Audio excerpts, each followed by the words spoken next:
Live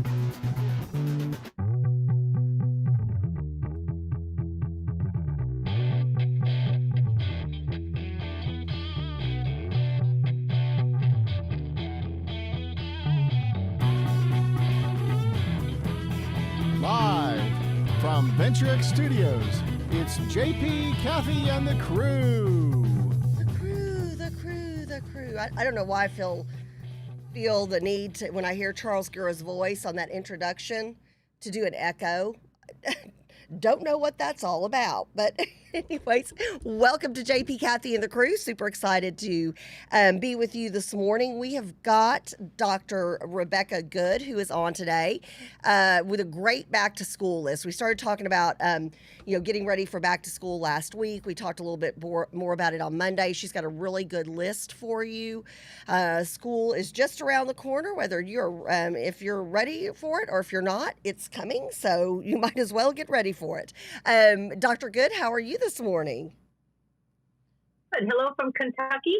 Hello. And as tempting as it, hey, I'm in Kentucky. I can't be on the show. The timing is everything, right? And we are a week away from school, and couldn't this up. And I'm glad that I made this list for your show, because it won't only be for your show. I'll put it on mine and LinkedIn and so forth. But it's a compilation of really years worth of not only educator, but parent and grandparent experience to sort of say, okay, how can I put a list together that will help parents and grandparents really prepare their kids in time, right? And number one, our bedtime routines. I'm in Kentucky with the grandkids. I've got an almost 11-year-old, 5-year-old, and a 6-year-old, and a 4-year-old. And man, I've watched their bedroom routines are a mess right now. So this is like the toughest, that transition period. And I know this, especially when the kids got a little bit older and you let them stay up during summer vacation and they kind of got used to maybe, not the same routine you have during the school year. Those transition weeks, which you're in right now with your grandkids, they're tough. So I know where the parents are coming from. Yeah. Now that we're leaving, now they can start getting their kids back in, going to bed earlier, them up. Don't let them sleep till 9 o'clock anymore, especially that 11-year-old. That transition into middle school, she's going in, and she wants to sleep a little bit later. Start easing her up a little bit earlier. And then number two is one that, if anybody knows me, if anybody's been listening any length of time to me, they know that one of my biggest aims is to get parents talking to kids about being part of the family routine, right? It's just not a top-heavy, you do it because I said so sort of thing, but inclusive family, right? And so number two is chat with your kids about what routines do need to change besides the bedtime one. Bathing. We've got to, do the bathing probably at night now so that we don't take up time in the morning, get our clothes laid out the night before, get our backpack ready for school, maybe help with making lunches for the next day. Right. All of those things are things that parents need to sit down with their kids and talk about. Now check for any missing vaccines and physicals that are needed for your child's grade level. Each grade level has a different requirement. The kids going into middle school, especially if you're going into sports, you need to have that physical. Make sure you're okay going into football or any other sport. So that's really should be on people's radar. Make sure you have important dates calendared. You're going to be hit with a lot of information from the school, and it really would behoove you as a parent to sit down, ask for a quiet 15 minutes from the family, sit down and look at that information, start calendaring immediately those dates that are important. Student orientation, parent meet the teacher night, any elective nights. I know that if one is in band, orchestra, PE, there are coaches requirements for, meetings so that they can let the parents know what the year is going to look like. Go ahead and calendar all of those right at the same time so that you have them and you're not surprised by them and you don't miss them. And here's one that is sort of new for me and for my list, and that is make a conference with the teacher about your child's progress from the last couple of years. Now that, we've been through COVID, every kid practically has been impacted in some way. Hopefully your child less than others, but still, there's been an impact. Yes. And so sitting down with your child's teacher and saying, let's look at my child's test scores from last year, any other kind of assessments, math scores, and what are your plans for kids coming into your grade level with, assessments that aren't where they need to be. So let me ask real quick, Dr. Good, because this is the first question that comes to mind to me as a parent, because normally your schools have normal parent-teacher conference dates, and they're arranged at certain times during the year. You're saying this is in addition to the normal biannual or whatever the case may be. Some schools do it every 6 weeks, some do it quarterly, some do it twice a year. This is in addition to. Right. You don't want to wait to that. Most of them are in October, the first one. True. That's a long. Yep. And especially with the ESSER funding, if you all have been listening any length of time, you've heard the progression of what's happening with those federal funds and the requirements around the federal funds. The ESSER funds require that schools have tutoring with groups no larger than 3, unless all the parents agree. If you're going to have a group of 5 or 6, all 5 or 6 parents must agree to the larger group. So you see what the federal government has done. They have really handcuffed the schools into small grouping the kids unless you have parental permission to have a bigger group to be able to use the money that they're sending without losing it.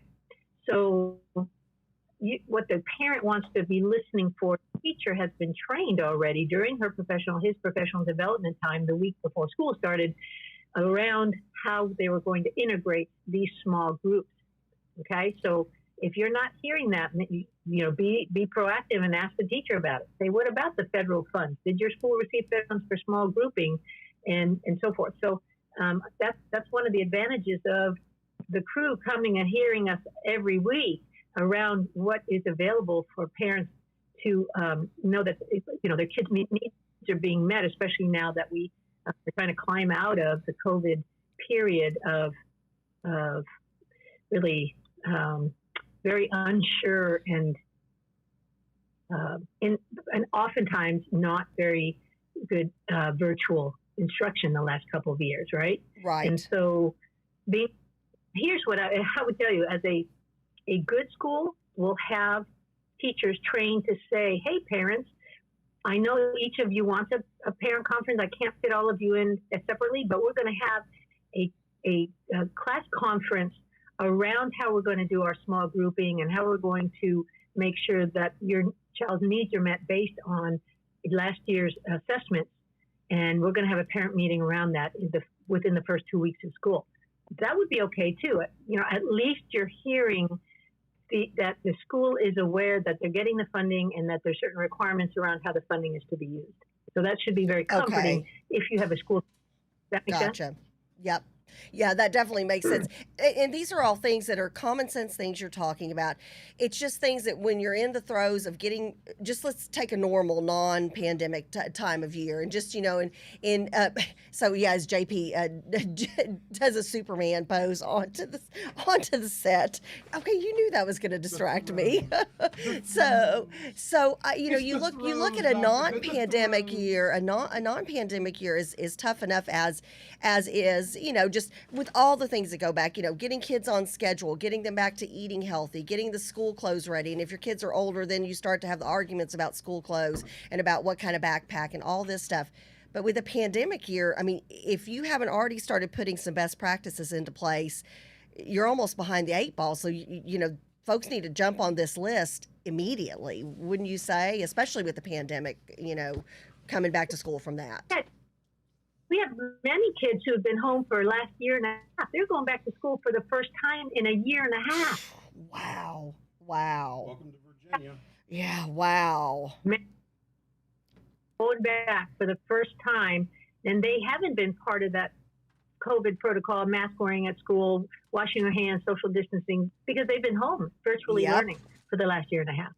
Yeah, that's a good point. They don't have to wash their hands every 5 minutes or use sanitizer every 5 minutes at home, because usually, the parents have some best practices put into place there. But at school, there are going to be, I'm sure, mandatory wash your hands in between this, that, and the other.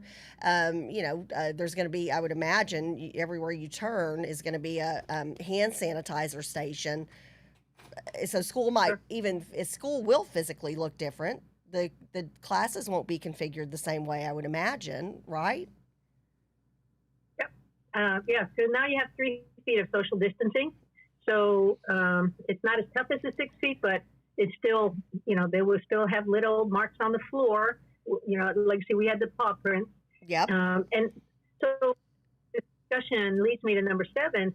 If you have a child that's been home for a year and a half, especially if they're middle school, because middle school we now know has been most impacted as far as SEL, social emotional. Just make an appointment with a school counselor and let him know your concerns. Maybe ask them to keep an eye out, ask the teacher to keep an eye out because your child has shown some depression and is going back the first time. So be proactive in that way. I mean, you're not asking the school counselor to do weekly counseling as if they were a non-school counselor, but still they have been trained for the last year and a half in looking out for kids in depression and so forth. So if you're feeling a little anxious about that, go ahead and include your school counselor in that. Okay, that's a good point. And if your child, which I know a number of friends of mine, mom friends, who their kids have either gotten back on an antidepressant or an anti-anxiety medication, which maybe they hadn't been on in years, or they are on that for the first time because they thought their child's depression warranted taking them to a therapist or a counselor or psychiatrist. So would you want to share with the school, hey, in the meantime, Johnny is now on Prozac or Xanax or I don't even know if they prescribe those to young kids. So whatever the case may be, are they being? Is that something you should alert the school about? It just depends. It depends on how anxious and depressed your child is still, and maybe ask your child how comfortable he or she is in the teacher knowing or the school counselor knowing about this, needing to take medicine to sort of level one out. And of course, that leads me to think about the school nurse, and the school nurse needs to be included dosage that needs to be given during school. And of course, all that is very confidential, and that is the school personnel is trained on knowing that they really need to not talk about kids who are on medicine and so forth. Amen. That's definitely HIPAA. That would fall under HIPAA. I didn't know, I'm assuming it's not required, just with state law, something like that's not required. But again, if you're really concerned about your child going back to school and you feel like their mental health is a top priority, which obviously it should be, but if they've got some kind of medication, if they've been on therapy, that may want to be something you alert the school to, just at least say, hey, keep an eye, be part of my team and help keep an eye out on my kid.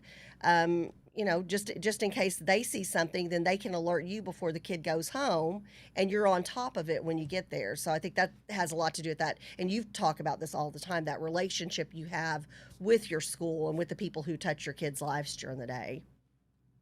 Right.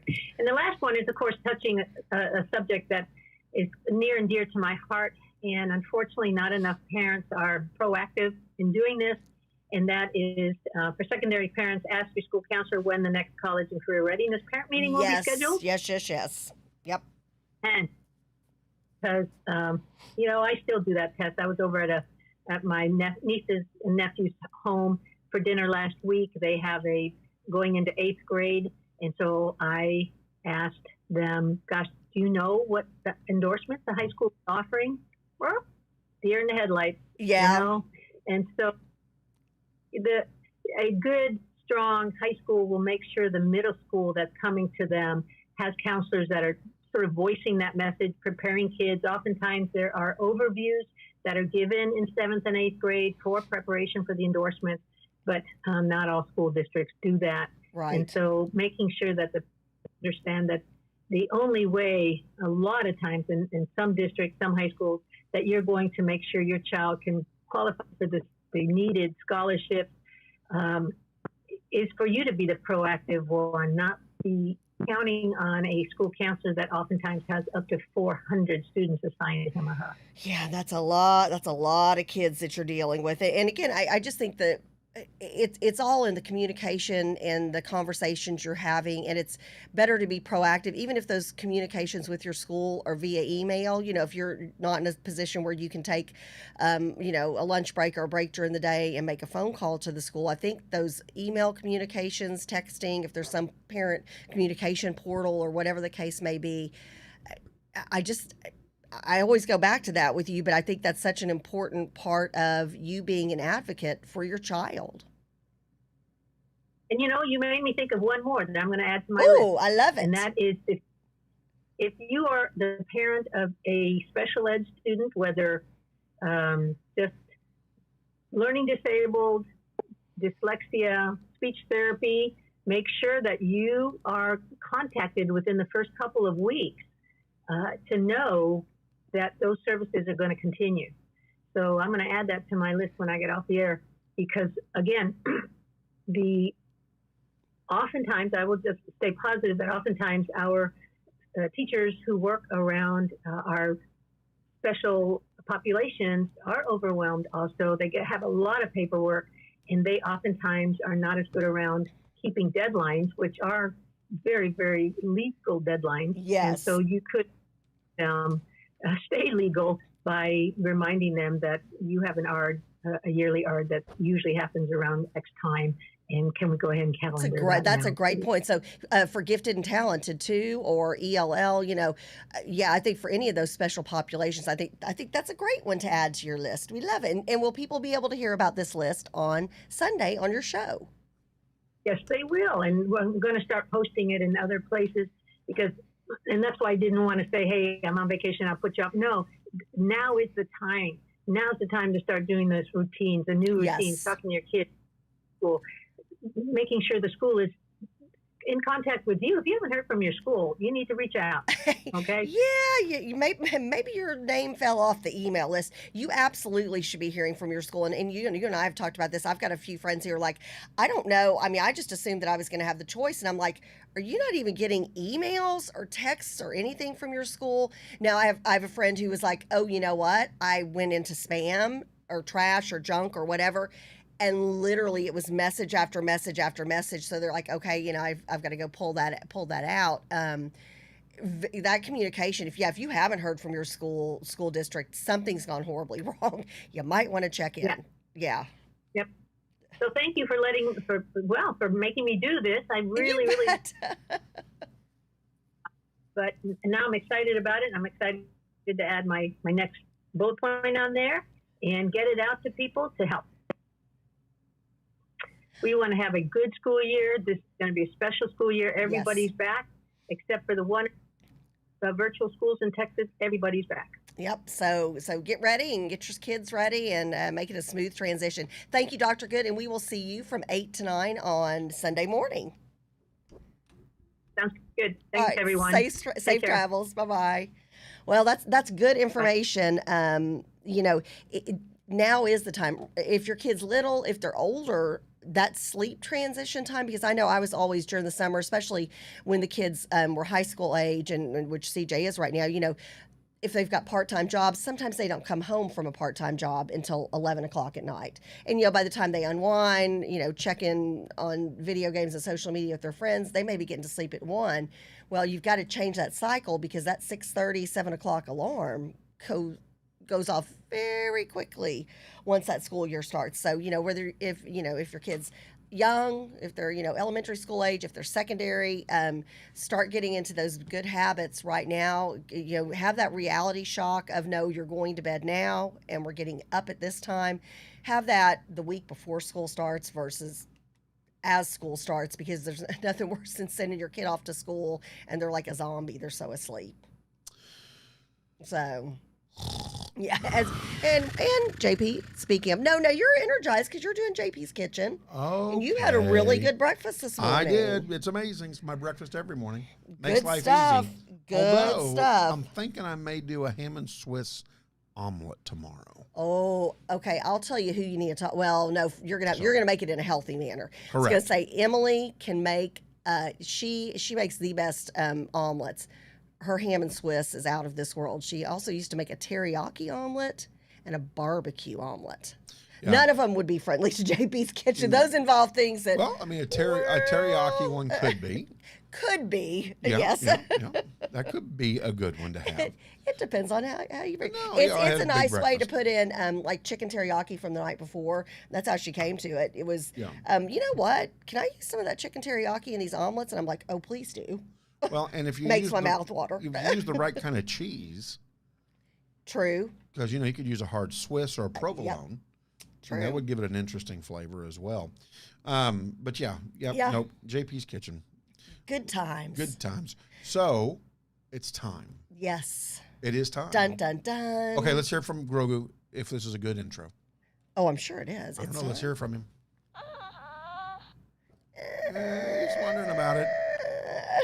Welcome, folks, to the big state fair of Texas. Howdy, folks. You gotta I'm say welcoming, howdy, not folks. welcoming. Now I was getting, you took my thunder again. It's welcome to the big state. And I go, howdy, folks.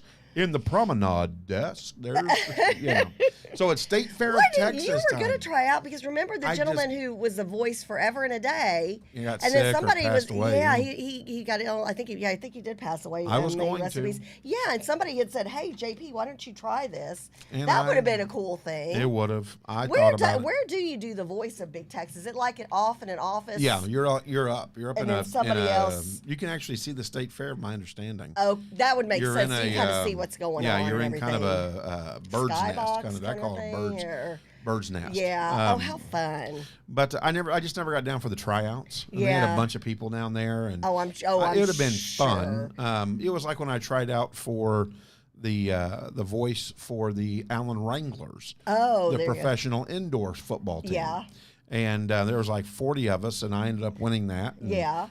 it was fun, and never got paid like I was supposed to, but that's okay. That's what happens. Anyway, State Fair of Texas is coming to town. 51 days and counting. Thank you very much. Oh, you've already got it down to a science. I do. And one of the things, before we head off into food, every day I want to share with you one little tidbit of the State Fair that may be new this year. Okay. This year, get your premium one-day pass. This is a new thing. I was going to say, I was going to say, that doesn't sound familiar. No. Tell And me so the about premium new pass, they're limited supplies. So it's not like everybody's going to be able to get one. But if you need flexibility in planning your visit to the fair, the premium one-day admission tickets are valid on any of the 24 days of the fair. that. Okay. Premium tickets work with your schedule and provide the most flexibility, allowing you to attend any of the 24 days of the fair without having to select the day in advance. Premium I tickets like can that. only be purchased online. All sales are final, and it's only eligible for 2021 State Fair of Texas. Okay. So for those of you who may be that last-minute dude or what have you, and you need your ticket and you get the discount that comes with it, then you might want to grab your premium one-day pass. They're also pushing heavily this year the season pass, where you can use... Did they do a season pass before? Oh, yeah. They've had them in the past. I guess so. I'm thinking like Six Flags. I know they've got those. Yeah. No, the State Fair's had a season pass, Huh. where you can buy a pass that'll get you into the fair every day of the State Fair. Also, all the discounts for the State Fair... That's just what I need.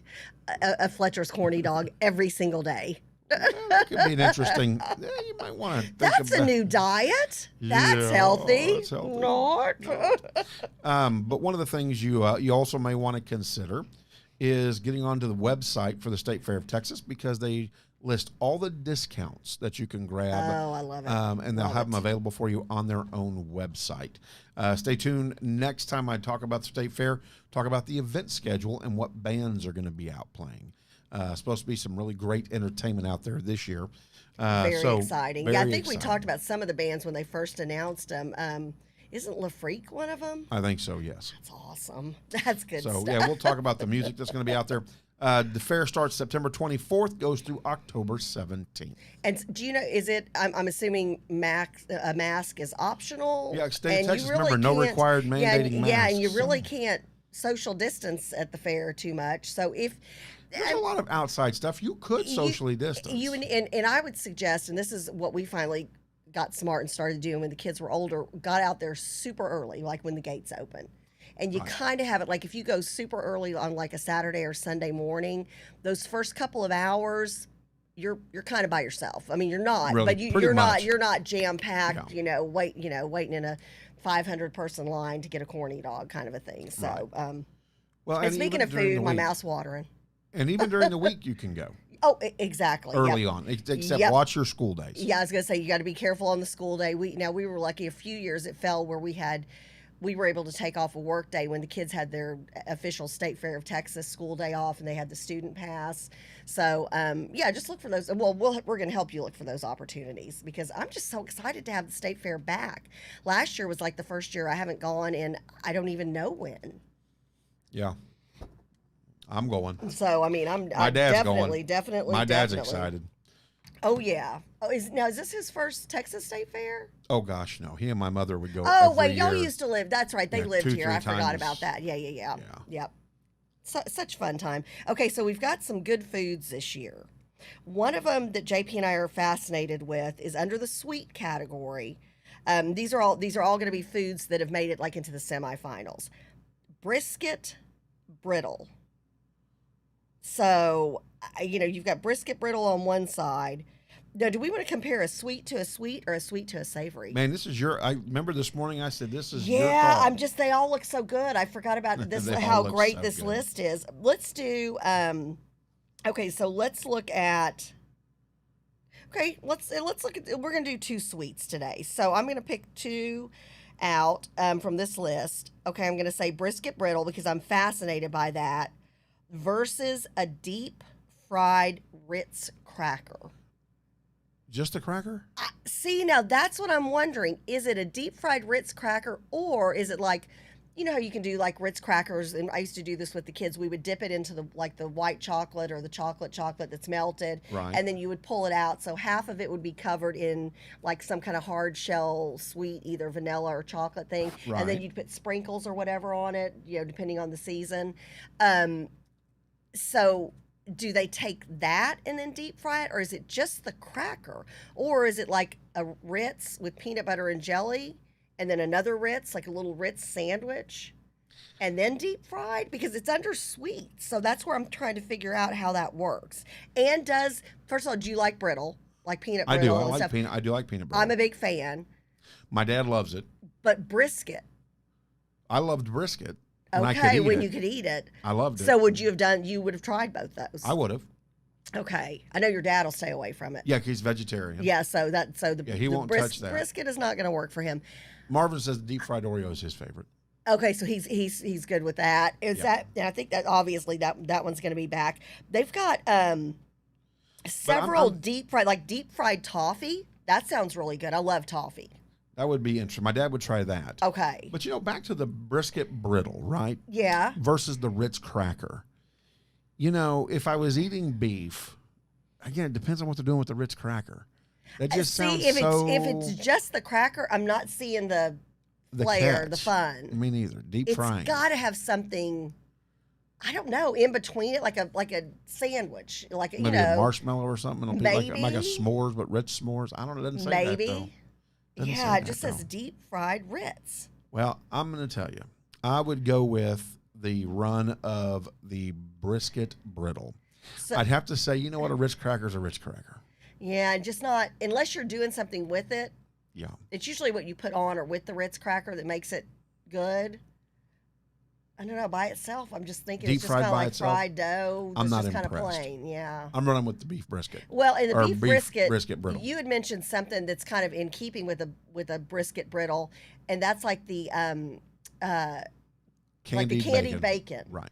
And I'm a big fan of bacon that has like a sweet kind of almost like a brown sugar honey Right. kind of crunch crisp thing around it with a little bit of a spice thrown into it. It's 2 rows, by the so way. good. That's exactly the bacon I was thinking about. It's so funny that you said that. And there what are do they call theirs? several. Theirs is so good. And there are several that that are now doing candied bacon. But here's my question: if it runs amok at the fair, and everybody loves it, right? right. Okay, are you with me? Do they turn it into an ice cream? And sometimes they do. Sometimes they do. There have been some things that have turned into ice cream. You're like, what? So does Bluebell go buy it and turn it into Don't an ice know. cream? Good point. Good point. What did I just saw? 'Cause that would be Bluebell. good. there was a Bluebell ice cream I had never seen before that looked really good, but it was kind of unique. Oh, Snapdragons, and I almost bought it. I can't remember what it was. Does anybody remember any of the new Bluebell flavors? I know there was like a New Orleans flavor. There was something else the other day that just really looked good. Dang nabbit, I can't believe I can't remember it. But yeah, so if they turn it into like a brisket, brittle, homemade vanilla. You never know. Could you imagine Cherry's Jubilee and brisket brittle? And that, See, you that start sounds- adding that yeah. kind of sounds pretty good. That sounds really good. I'm actually thinking if you turned that 2 rows candied bacon into an ice cream, that might be really good too. Yeah. That 2 rows, yeah. Blaine's his What was the crazy ice cream that they came up his with? was so good. They had a crazy ice cream they came up That with. who came up with? I don't remember. Was it Ben and Jerry's or something like that? Oh, they And always have crazy names. It was an antithesis of ice cream. What Was it avocado ice cream or something? I don't remember, but I've actually had an was gross. avocado custard that was pretty good. It was actually yeah, pretty no, good. they in fact they sell that at the different custard stores and stuff. Yep. Is what they do with some of that And like stuff. some of the frozen yogurt places have an avocado That's what I mean, flavor. frozen yogurt. Yeah, That's what yeah, I mean. really good, really good. That's what I mean. Delicious. Coach Q says best Bluebell ever was cantaloupe ice cream years ago. I remember. I that. don't. How did Very we miss smooth. that? I Because didn't. my kids You missed it. love cantaloupe. It was good. I'm with you, How did Coach. I missed that? Oh, I bet that was It was good. really good. I bet that was was good. really good. Yeah, it was good. This makes me. When does the state fair open? September 24th. Okay, man, that's too long. September 24th. It'll be here before it's like you the know Christmas it. countdown for us. We're counting Well, down to the State Fair of Texas. You know, you too. got to be careful because if you're trying to rush the time, remember, this is CJ's senior year. You want to make me cry. I that's do. What you're trying to do. Grogu, what do you say, Grogu? yeah, Where's Grogu say? Grogu's like, oh, That's not Grogu, she's that's the already, hippo. She's already crying. No, it's a unicorn. Where's the Grogu? She's already. Yeah. The hippo's He's cute. like, yeah. Hippo's cute though. I like the It hippo. said unicorn. You The saw the hippo's label. good. Yeah, it's good. You saw the label. It's a hippo. Yeah, this is going to be a tough school year for me because this is, the last everything for my youngest kids. So It's a shebang and a shaboodle. yeah, it's very emotional, and since he's still in Berkeley, he's actually going to miss the first couple of days at Academy. So just crazy. Well, and hopefully he gets back down there. Yeah. Oh, yes. He's very much hoping he gets back up there. So it just, it's one of those things that just, the emotions all the time, for any age, for your, when you've got young kids, that school year stuff, those firsts and those lasts are just, they're very special. You remember them like it was yesterday. I remember my last carpool at St. Mark's Catholic School, driving through there with the ward sign, and thought, oh gosh. And so you see it's got tears all over it because I'm sitting in the carpool line looking at it crying, of course. So all those firsts and those lasts. And I just encourage parents to enjoy the bejeebers out of it because it's gone just, in the blink of an eye, and just enjoy it instead of, I never understood the moms or the parents who were like, oh my gosh, who wants to meet for a margarita or a mimosa or whatever the case may be after we drop the kids off because woohoo, summer's over and the kids are back in school and they're out of my hair. I was never that mom. I was the mom. Many times I called you the go to 7-Eleven, grab nachos and a Slurpee and cry in the parking lot. And I love you.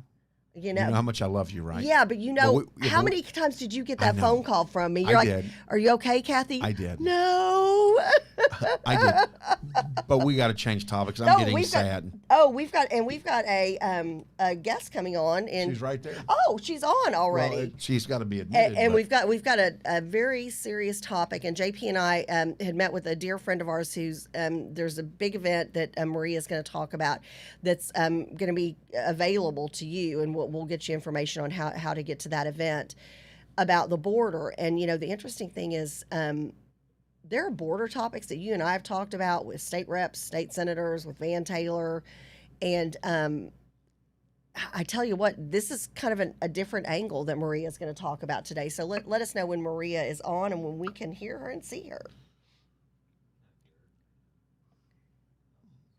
There There's she is. There's Maria. her beautiful face. Hey guys, Hey, good morning. How good are you? morning. good morning. Thank you for having me. Thank you for all that you guys do to bring awareness. Oh, absolutely. Hey, you betcha. Well, we just appreciate you so much. And JP and I were talking a little earlier. You know, you were talking about an event that has to do with everything with the crisis on the border, and you're going to talk specifically about the event. But then, Maria, we want to kind of let you go. You were a volunteer at the K. Bailey Hutchison Convention Center where kids were detained there, and we want to talk about that, and we want to talk about some of the concerns you have as far as these kids coming across the border. So first of all, hello to you, and thanks for coming on, and tell us about the event that you guys are putting on, and who can go and how can we go. Okay, so we're doing a co-host event with two other clubs. Actually, well, there's three clubs together. It's the Republican Women of Greater North Texas and the Collin County Republican Men's Club. And I am also the president of the Hispanic Republican Club of North Texas. So all three of us will be joining together. We will be having this at the Collin College Center for Higher Learning Education. And our speaker will be Victor Avila. Yes. I don't know if you guys heard about him, but he is pretty popular nowadays with the border topic. Yes. Do you want me to talk about? Yes, please talk about him a little bit now. I'm aware of him because of some of the events that you know you've already done with your organization and some of the things I've seen on social media. But if you'll tell us a little bit more about him and what kind of expertise he's going to bring. Okay, so Victor Avila is a retired security special agent with the U.S. Immigration and Customs Enforcement, Homeland Security, Investigations, U.S. Department of Homeland Security. He is an advocate for border security, immigration reform, advocate for the border security. I'm sorry, I repeated myself. Immigration reform, and he brings awareness of human trafficking. He also protects the sovereignty of our country. So basically, he advocates a lot for the border because he used to be an ICE agent. He went to Mexico on a assignment, and he suffered multiple wounds and survived a violent ambush by the Mexican Los Zetas drug cartel, where his special agent, Jaime Zapata, tragically lost his life. He wrote a book named Agent Under Fire and a manifesto to honor him. So he knows firsthand the dangers of the border in Mexico. Right. Well, and Maria, let's not forget this too. He also has a very diplomatic side to himself as well. He was an assistant attaché to the embassy, and he's been a part of different embassies throughout the world. Not to mention the fact that he has been accredited with being a diplomat and liaison to the aforementioned governments, which would include Spain, Portugal, and Mexico City. Yeah. So not only does he bring that law enforcement background, he also brings that State Department background. And this guy is just a wealth of information. I mean, if you can get a chance to get out there, you have got to get out there. That's going to be, again, at the Collin College Higher Learning Center. And Maria, we want to thank all the different clubs and organizations that have come together to make this happen, right? Yeah. So who are some of those that have been able to bring him down to make this happen for our community? Correct. We actually had him at the Hispanic Republican Club of North Texas in May, and he was a great success. People loved him. They couldn't get enough of him. He has so much information, and it's firsthand new information because he travels to the border constantly to keep himself informed. And he has a lot of, he has videos he has a lot, like I said, a lot of fresh information that you're not seeing this in the media because they don't want you to know what really is going on. And I think on the screen right now we've got a picture of the flyer. So can we make that, Brett, if you can make that the whole screen for just a second so people can capture that if they want. We'll make sure we post this on our JP, Kathy, and the Crew Facebook page and social media pages. So Tuesday, August 10th, so it's just right around the corner. Maria, does it cost anything? No, this is free. You do have to RSVP, and you can go to the website for Republican Women of Greater North Texas to get the tickets. Okay. And we're going to have appetizers and beverages. I think it's going to be a great event. We're having, so far, we have a lot of people signing up, so you don't want to miss this. And I think our Sheriff, Jim Skinner, is also going to be there. So excellent. It's going to be a great event. Well, and so let's go back and let's talk about your time at the Kay Bailey Hutchison Detention Center as a volunteer, and then what were some observations, and what are some of your concerns? You know, you've got kids. You're a mom, so what are some of your concerns?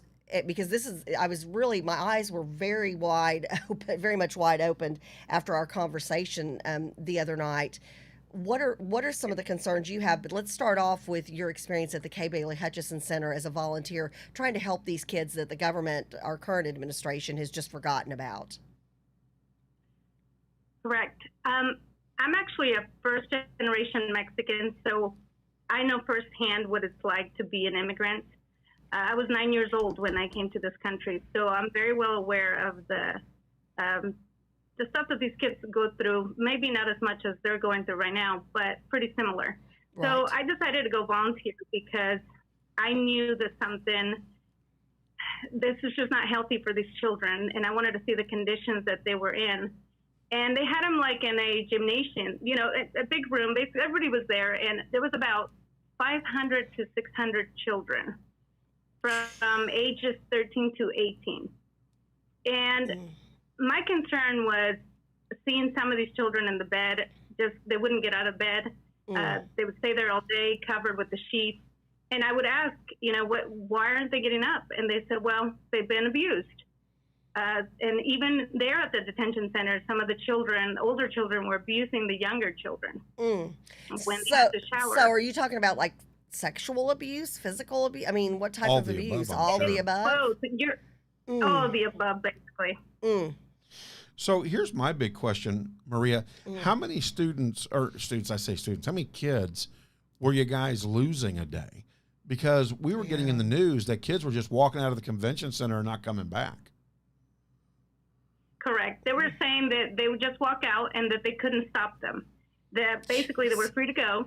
And they had lost, at the time when I went, 5 children had escaped, and they had found them at 7-Eleven. Also, when you were doing the paperwork, checking on them, because they would get phone calls, I think 2 phone calls a day, you would go back and check on them. So, you know, when it was their turn, and sometimes kids were missing, and you didn't know where they went, and nobody knew where they had gone. You know, how does that happen? How can we not stop them? Why are they not in a detained kind of environment at that point? And aren't we still processing? I mean, how are we free to go? You would think. I guess because they're saying that, I mean, they came here by themselves, so you really have no power over them, you know, especially when they haven't been processed or they have no family members. Apparently, that's just what they do. I thought it was the craziest thing as well, because anyone can just take them. It takes about a month to process them out and release to a sponsor or a relative. And a lot of these children, and some of them actually have no one, so they would go to the foster care. Or they could just walk out the door and go to 7-Eleven and be picked up by somebody waiting outside to humanly traffic them again. Exactly. Or somebody to use them as a mule for drugs or whatever the case may be. Wow. What a great advertisement for crime. Yeah. Wait outside the convention center, offer these kids a warm bed, some money in their pocket, and you've just gainfully employed your own drug cartel. Yeah. Right here in Dallas, Texas. Correct. So that's why I was very concerned for the sex trafficking. You know, anyone can pick them up. So, but those are not the only concerns that I have. My concerns is what's going to happen with these kids when they get released, because most of them are going to get released with relatives. Right. And they come from abusive, well, not only are they coming from Central America, where, for example, El Salvador is the most dangerous country in the world, they're coming from gangs and abuse situations like bullying, rape, domestic violence, drug, parents with addictions, basically. And they're coming and they're being released in our country where children have no clue how to deal with that, because our children, you know, we're very blessed. A lot of our children are sheltered. Right. And so, and not only that, but they're coming into a place where it's a strange culture to them. They have a different language. I'm trying to remember all the things I want to tell you because I think it's extremely important. They face a lot of challenges with the parents can't help them with schoolwork. So there's a lot of stress there.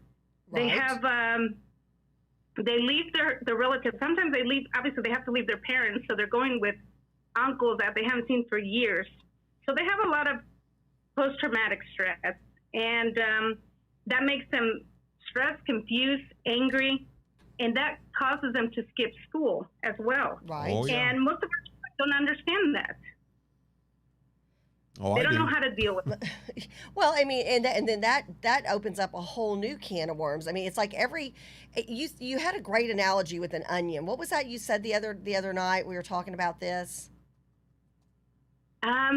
You said something like every time you think you're going to peel back the next layer, there's another layer and another layer. And, you know, you had this great analogy talking about how, okay, you think that, okay, well, the main problem is A. And then all of a sudden you peel back another layer and you're like, no, okay, no, it's not just that these kids are getting out loose on the street. We don't know if they're for sure with a family member.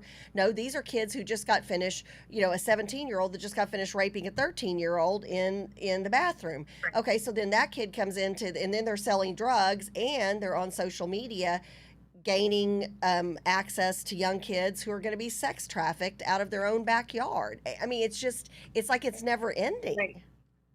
Right. So we got to understand the numbers here. They said that there's an estimate of 1 million children in the U.S. Okay, they're undocumented. They're just in like April, about 19,000 came in, ages 3 and up. So we really, if you let that sink in, that's absolutely, it's just very scary if you really think about this. And most of these children, when they get out of school, they're not going to be able to get a job or even a license, okay? And not only that, but they're coming with all these trauma issues. Yeah. So when they go into the community, what are they going to do? I mean, they're most likely going to go into drugs, and like we talked about, some life of crime somewhere. Maybe it's. I've noticed. I'm still on Nextdoor in my old neighborhood somehow. So, anyways, and I've noticed lately a pattern of car break-ins, garage break-ins. People are trying to avoid the front door, but it seems to be like late teens, early adults that are doing these break-ins, and it's like a number of them at the same time in the same neighborhood. And you start thinking back, well, are these kids, quote unquote, that have come across the border that are trying to survive in between the next drug run or sex trafficking run? I mean, we don't know. So I don't want to generalize. I know a lot of these kids, obviously, they're strong enough, resilient. They will make it. Oh, and yes, they will become some of the greatest human beings because they will understand to have mercy and grace because they had it. Because what a tough spot they went through. Yeah. It's real. Yep. Right. So the pain is very real. We have to understand that. And I think that if anything, if the government was going to give anything, it would be, in my opinion, psychological help especially for all these kids that are in school and for our children, so that we understand not only the dangers, but to understand these people. Yep. And know how to deal with it. Yes. Yes, that's huge. Well, so tell us a little bit more about this event. So you've got to get tickets to the event. What are you? I mean, but it's free. So can people invite other people? Is there anything? Do you have to be of a certain political persuasion? I mean, I know these are Republican clubs that are putting this event on, but what happens if I have somebody from my church or somebody from my family or my group of moms that I want to bring into this event? Is this going to be just like a Republican point of view, or is this an expert's point of view? How is this going to work? It's more of an expert point of view. So Okay. I believe that anyone, and I think everyone as much as possible, should attend, just because we need to be informed of what's really happening in our community and our country. And so I believe that it's good for anyone. I think we should invite as many people as possible because we need to be educated on what's happening. The news is not going to tell us. Well, So true. and again, So true. your speaker is amazing. Yes. With an amazing background of pretty much life Brett, if we on could the put that border, back on the screen for a including second, El sir. Paso. Yeah. Assistant attaché to the city of Juarez at the embassy there for the United States. Not to mention the diplomacy and liaison between Mexico City, Portugal, and Spain. So this guy brings an enormous amount of boots on the ground knowledge and information that if you really want to know what's going on at the border, this is where you show up August 10th. Enjoy a little social hour at 6 or social time at 6:30. Program starts at 7. These are and this is being put on by the Collin County Republican Men's Club. So if you're a Republican and you're a male and you're trying to find a club to get into, go Some online. like-minded folks. Right. Great group of guys. Collin County yeah. Republican Men's Club. Also, is it called the Greater North Texas Frisco Republican Women's Club now? The greater. It's Republican Women of Greater. Yeah. The Republican Women of Greater North Texas. Okay, Yeah. so and so if you're a lady and you're looking for like-minded people, there you go.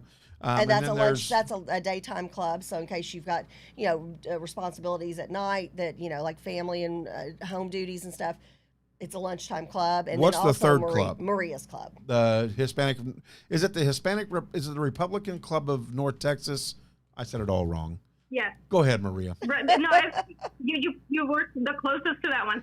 So the Hispanic Republican Club of North Texas. Hispanic Republican Club of North Texas. I So, love it. so again, if Correct. you are Hispanic, if you are new to this country and you've come in and you're conservative and you're concerned about border immigration and border control, show up.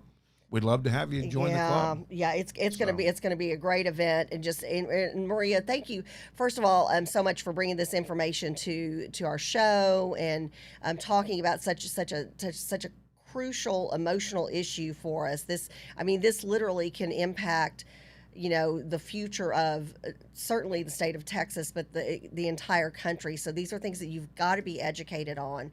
And then thank you so much, Maria. You're always out there, out and about in the community, helping the homeless, helping immigrants, helping young women, helping Hispanics who are new to the country, and just thank you for all of your service and all the great things you do for our country. We really appreciate you.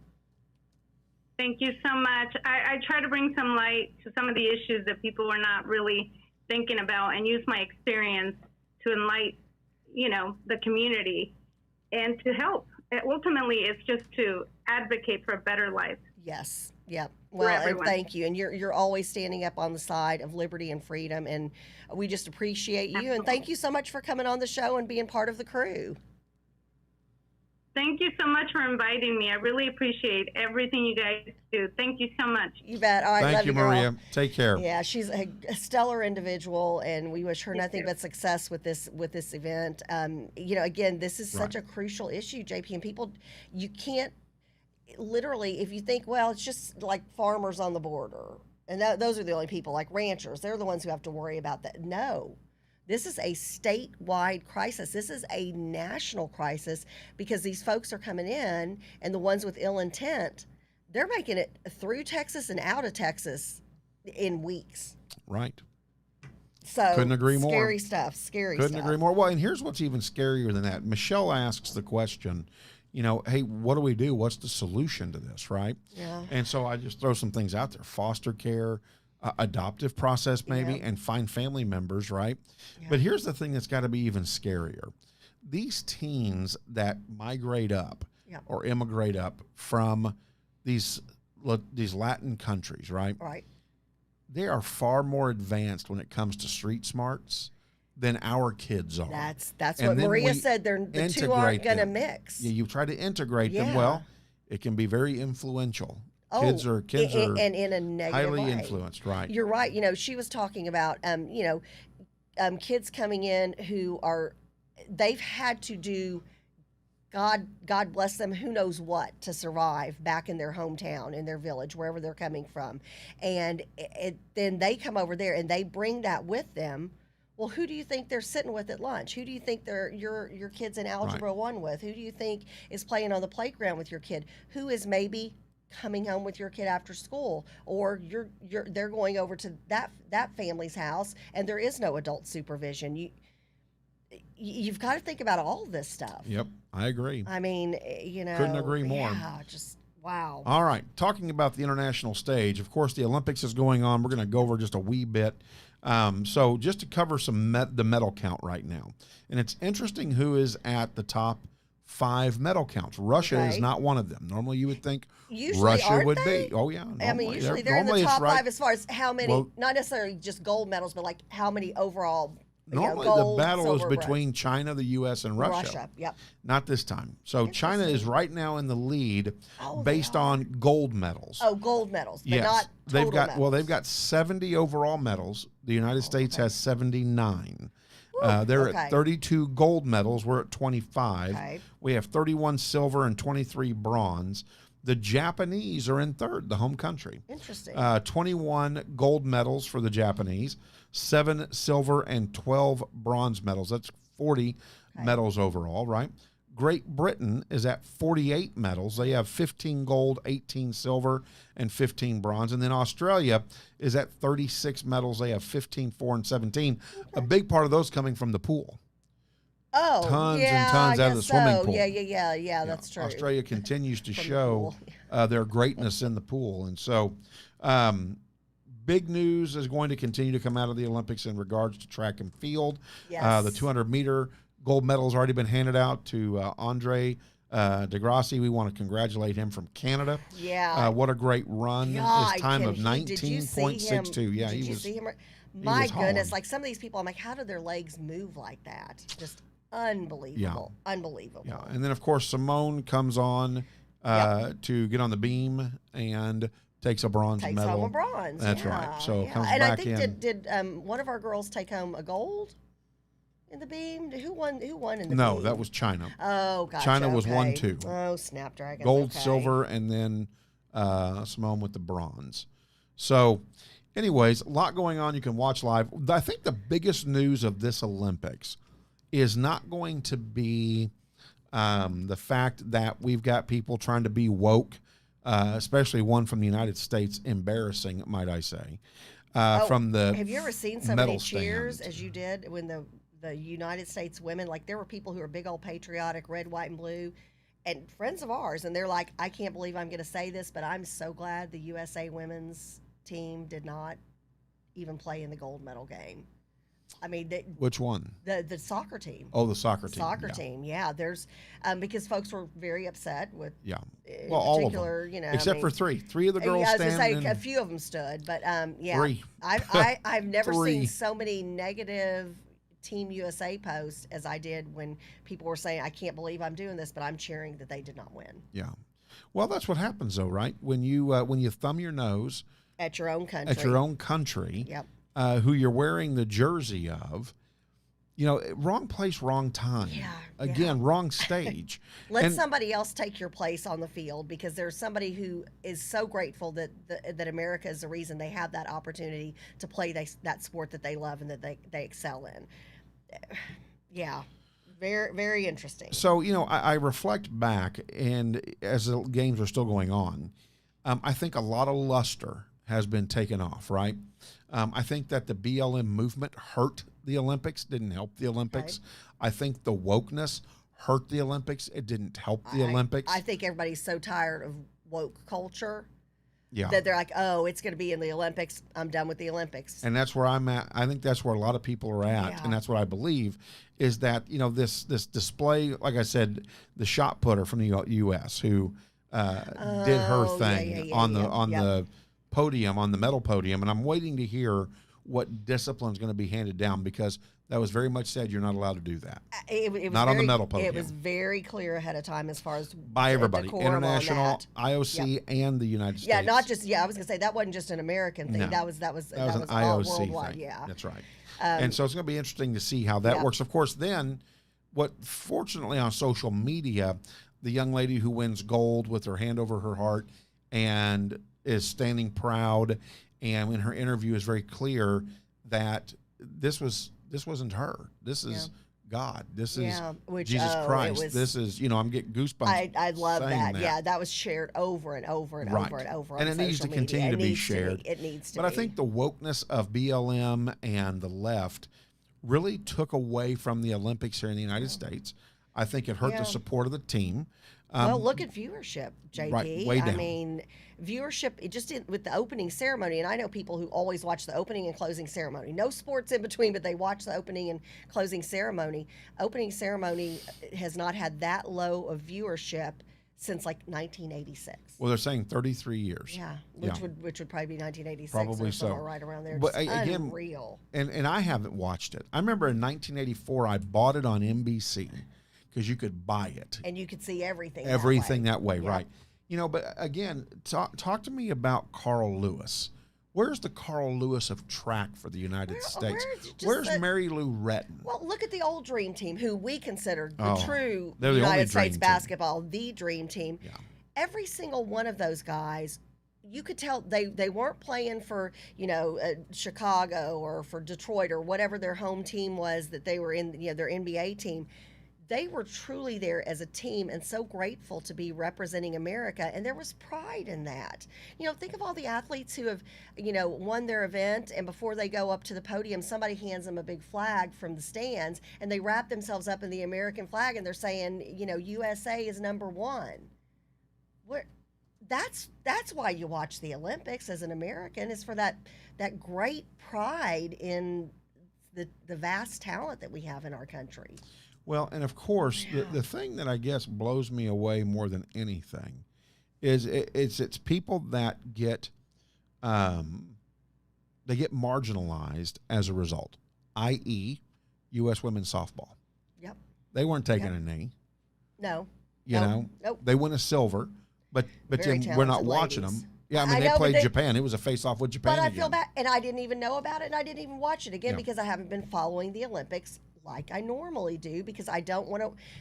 Well, what the news shows you, kind of like Maria was saying, the media is not going to tell you about what's really going on in the border and why this really truly is a crisis. It's the same thing with, all they show is the person who's saying, thumbs down to America. Well, it makes me just go, I don't even want to look anything up. But then I hear about a great game, and I'm like, but that would have been cool to watch. Yeah. So bottom line is, and I mean, like our shooting team. Yeah. We've gotten 6 medals off of our shooting team. Yep. And so again, not all these athletes are taking the knee. Yep. They're not all buying off on the, hey, let's be woke on the podium. Again, wrong place, wrong time. Right. And if you don't want to represent your country, and what I love is this, well, I have the right to do this because that's what my country's afforded me. Right. Okay, we get that. But you don't do it when you're representing your country on the world stage. Yeah. Come back, protest your life away, start an organization. I don't care, that's your business. Yeah, do whatever you want when you're in the world of free speech. Again, back when you played football in high school, I know when I was on drill team in high school, and into college, and when I was a cheerleader for the Dallas Sidekicks, we had certain rules, and there were just certain things that you could not do, could not say, things you could not wear, because you basically are signing a contract with that organization saying, I will represent you to the best of my ability.